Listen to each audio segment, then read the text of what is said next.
ជ្រុំជំរុំបុព្វាខ្លាចការផ្លាប់ក៏ពីប្រពន្ធវាដល់ជាក្រាមទៅវិញយំ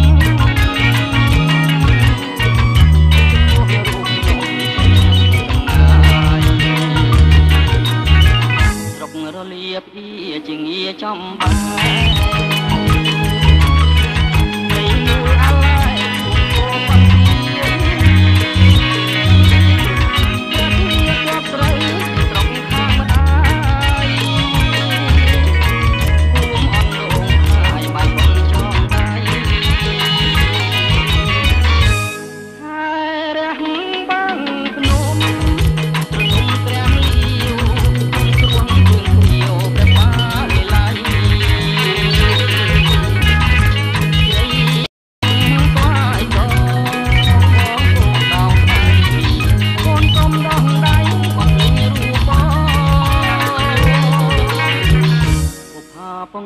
ស្ដាប់ក៏ដើមឆ្នាំបងផ្លែផ្លែជាពូចងវ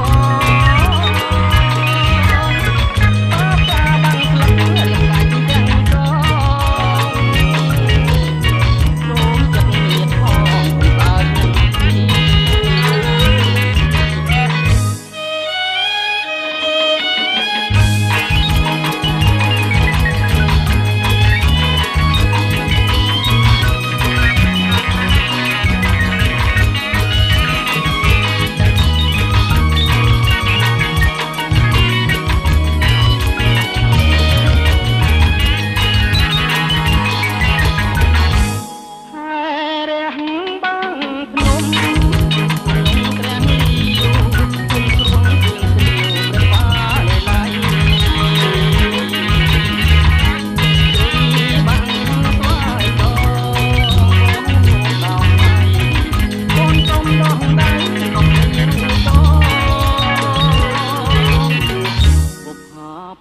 ស្ដាប់ក៏ដើមឆ្នាំ